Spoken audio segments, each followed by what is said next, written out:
The dreadful visitor, the Vamprye.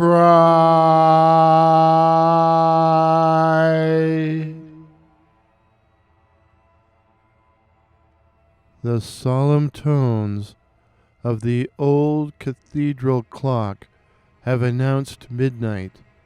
The air is thick and heavy.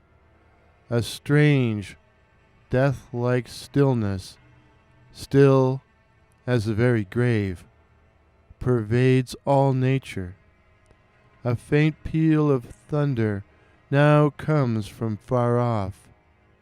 It was a signal for the winds to begin, and an awful roaring storm sweeps over the city. What is that?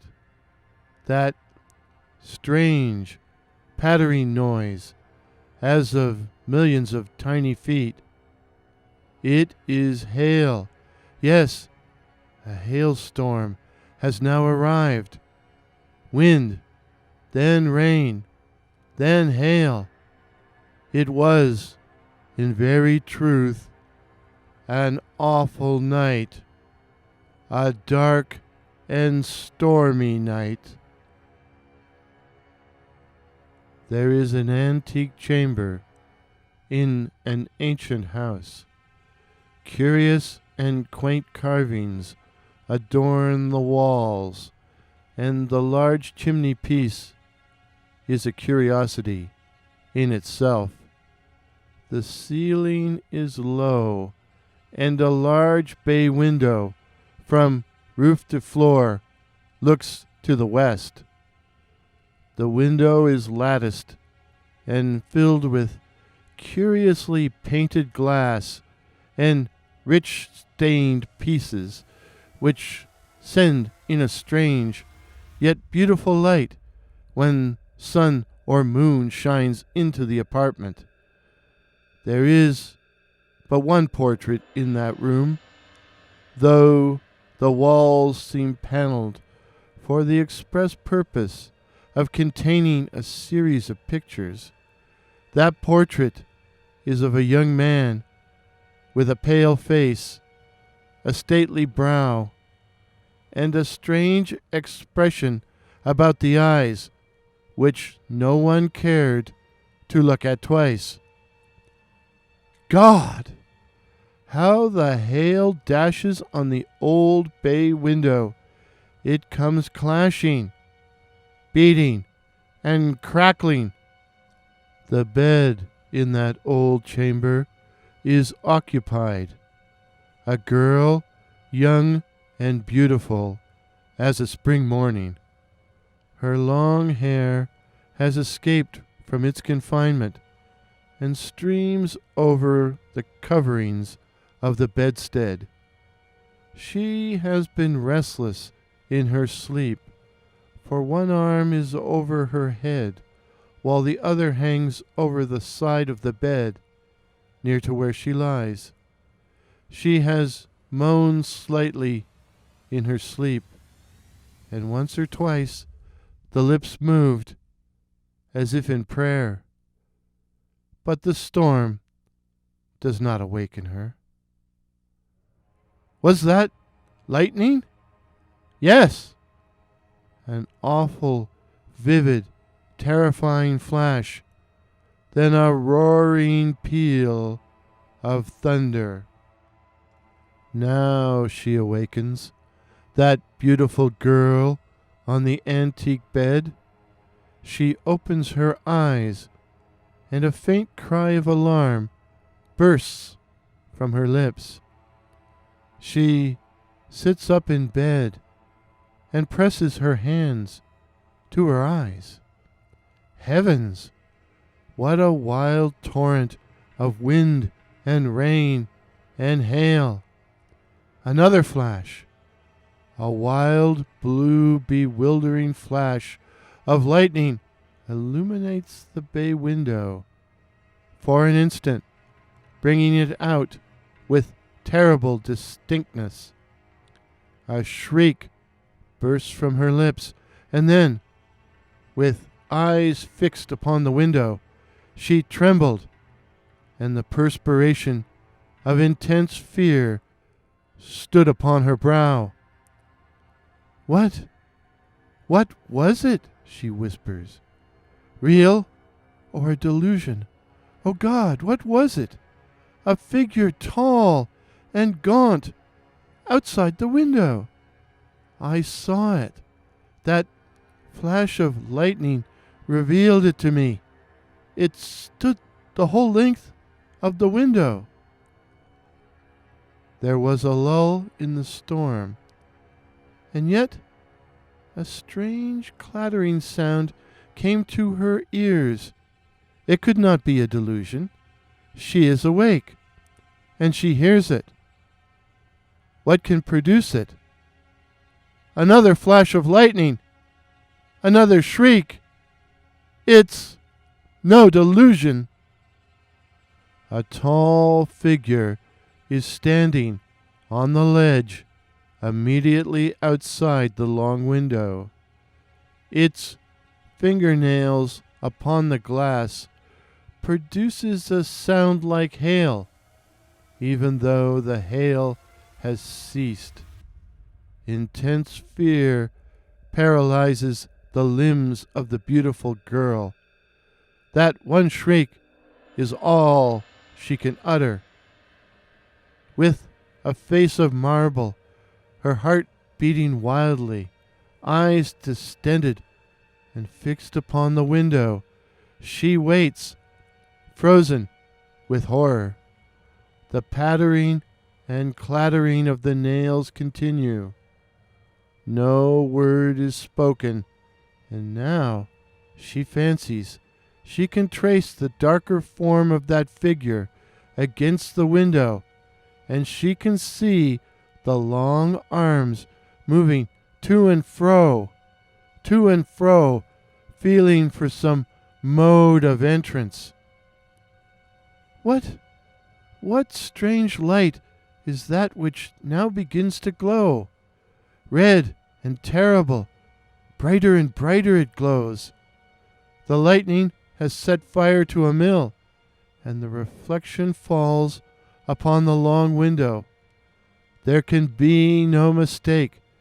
The figure is there, still feeling for an entrance, and clattering against the glass with its long nails that appear the growth of many years. She tries to scream again, but she cannot. It is all too dreadful. She tries to move. Each limb seems weighed down by tons of lead. She can but whisper, "Help! Help! Help! Help!" And that one word she repeats like a person in a dream. The red glare of the fire continues. It throws the tall, gaunt figure into hideous relief against the long window. A small pane of glass is broken, and the form from without introduces a long, gaunt hand which seems utterly destitute of flesh. The fastening is removed, and one half of the window, which opens like folding doors, is swung wide open upon its hinges. And yet now she could not scream. She could not move. "Help! Help! Help!" was all she could say. The figure turns half round, and the light falls upon the face. It is perfectly white, perfectly bloodless. The eyes look like polished tin. The lips are drawn back, and the principal feature next to those dreadful eyes are the teeth. the fearful-looking teeth, projecting like those of some wild animal, hideously, glaringly white and fang-like. It approaches the bed with a strange, gliding movement. No sound comes from its lips as she shrinks from it. Her eyes are fascinated. The glance of a serpent could not have produced a greater effect than did the fixed gaze of those awful, metallic-looking eyes. As it crouched down, the figure's horrible, protruding white face was its most prominent feature. What was it? What? It was unearthly. Unearthly. The storm has ceased. All is still. The winds are hushed. The church clock proclaims the hour of 1. A hissing sound comes from the throat of that hideous being, and he raises his long, gaunt arms. The girl places one small foot from the bed onto the floor. She is unconsciously dragging the clothing with her. The door of the room is in that direction. Can she reach it? The figure has paused again, and half on the bed and half out of it, the young girl lies trembling. Her long hair streams across the bed. As she is slowly moved along, she has left it streaming across the pillows. The pause lasts for about a minute. Oh, what an age of agony! Enough for madness to do its full work in.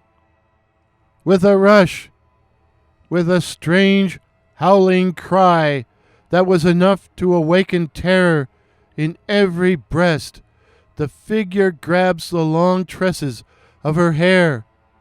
Entwining them around his bony hands, he held her to the bed.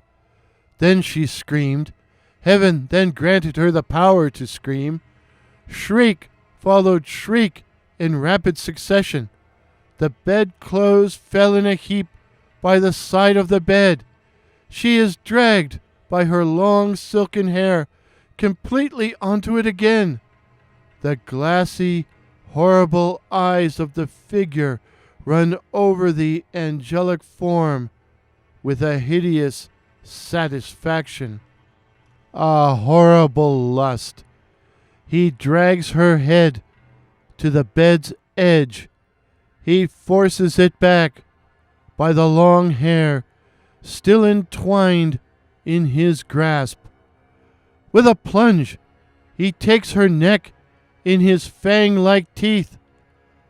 A gush of blood and a hideous sucking noise follows. The girl has swooned, and the Vamprye is at his hideous repast.